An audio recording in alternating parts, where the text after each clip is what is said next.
Everyone, we have a problem. 70% of our electricity comes from dirty fossil fuels. So that is coal, diesel, and natural gas. And ano ba yung solutions na meron tayo ngayon?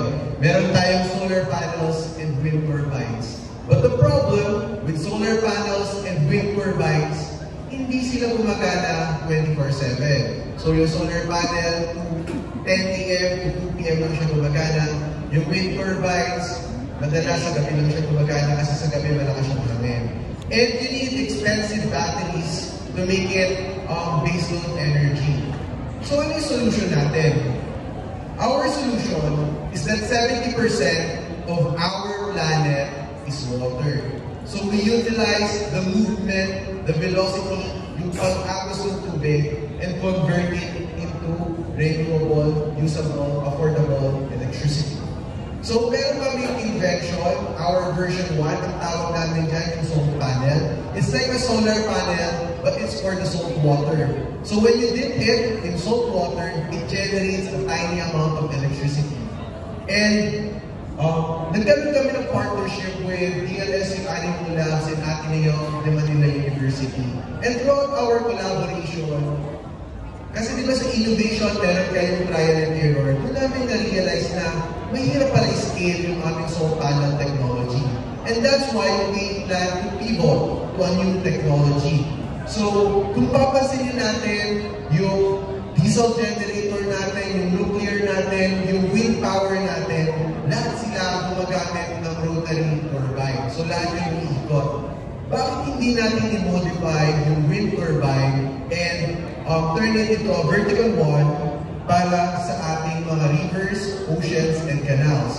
So dito namin sinimulan yung Marisa turbine. So Marisa means of the sea in Latin, and it is also named after my late mom. So parang tribute ka na lang din kay mama. So paano ba siya gumagana? Paano gumagana si Marisa turbine? So kapag tumalo yung tubig, it spins our turbine and it generates electricity in our generator na nasa taas. And once it spins, yung generated electricity, mapupunta siya doon sa island kung saan ipapower niya na yung mga lights. So yung una namin project, ang ginawa namin is nagpailaw kami ng mga ilaw sa isang elementary school sa Bulacan. So let there be light, and there was light. Dito namin ginawa yung aming version 2. So yung version 2 namin, funded na siya ni DOST Tapi. Kaya sobrang thankful talaga kami kay DOST Tapi. And then, gawa siya sa stainless. So ang naging problema namin doon is, kakalawangin siya. So ang ginawa namin, gumawa kami ng isang protective coating na layer na nilagay namin. Pagka-test na sa picture ko, so nilagay namin sa aming version 3. So itong version 3 namin, meron na siyang specialized na coating. Nilagyan namin yung turbine namin for 1 kilowatt generation. So, specifications, masyadong maraming nakalagay, pero ang end is 120,000 pesos yung pricing namin, and maintenance cost is 5,000 pesos. So, ang Marisa turbine, it costs 120,000 pesos for 1 kilowatt system versus a solar panel na kailangan mo ng 5 kilowatt battery system para mapagana yung bahay mo 24/7. So it was about 280,000 pesos. So making our Marisa turbine cheaper, long-term, and it is easier to install. So, saan nga ba namin planong ilagay itong Marisa turbine na ito?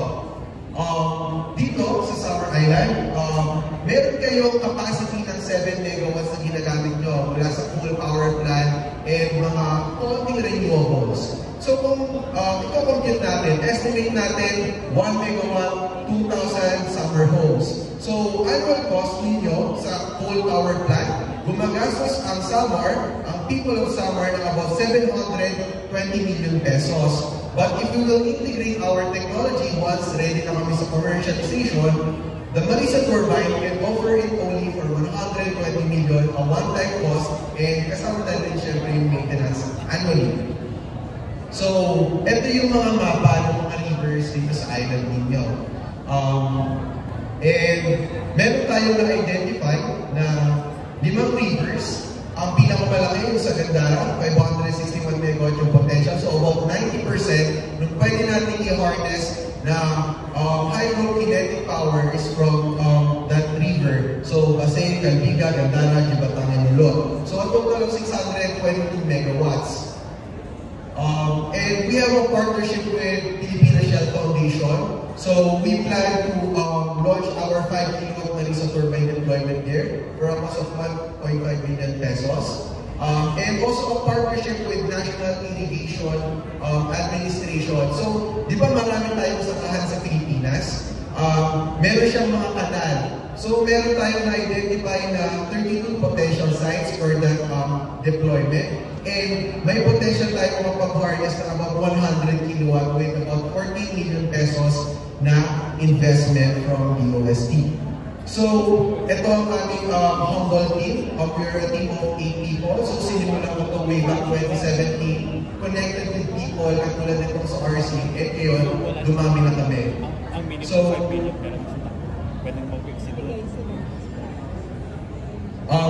this is the story of how it started. Para nila kung kayo, nung high school ako, may naisip akong idea. Lahat tayo may idea tayo. Pero nasa sa atin kung ipagpapatuloy ba natin yun yung paglalaban natin. So, ganyan ako nagsimula. And how it's going today, na-test na namin sa Fisher Folks. Nadala namin sa Singapore and also in Cape Town, South Africa, yung aming turbine, yung aming technology. So, maraming salamat sa pakikinig. Everyone, this is Soltrade. Let us see the future of energy. Thank you. Thank you very much. One question. Going once. Going twice. Thank you very much once again, the founder of Soltrade, Patrick Roland Bigasman.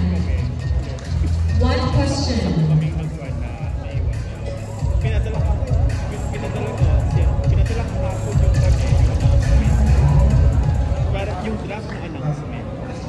Is installed in reverse. So how susceptible is it to the debris that the Earth brings? So yung mga rivers na pinag-deploy namin sa Bulacan, may Kawayan River, medyo maraming basura na nakakalat doon. So ang design ng aming turbine blade is medyo madula siya, but it is also sturdy na, di ba, may mga pagtotoo na tumama. Kasi, syempre kapag bakal yung ginamit mo, magkakaroon siya ng mga impact. So, nagde-develop kami ng new design ng blades namin. We are using a 3D printed polymer. Kung saan meron siyang parang non-stick properties yun na parang dudulas lang siya yung mga basura para depending na rin sa daloy ng water.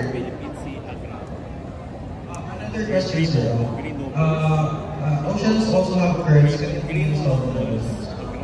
The ocean or the sea can it also be installed there. The oceans also have currents. Yes, the ocean do have currents. So pwede mo rin i-harness yung kind of electricity na yun.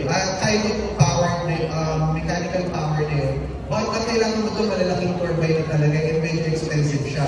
So, pwede floating nasa taas yung generator tulad ng design namin. Pwede rin under the sea na siya. Kaso kapag mas ilalim siya ng dagat, so medyo mas magastos yun kasi kailangan mo ng ceiling protection na kailangan kasi sa ilalim yung electrical components kasi hindi siya pwedeng mabasa. So, mga ganong setups. But ang plano namin in the long term, yung sa beachfront, di ba? Meron mga kumakapas ng water doon. So, papunta sa mga sand.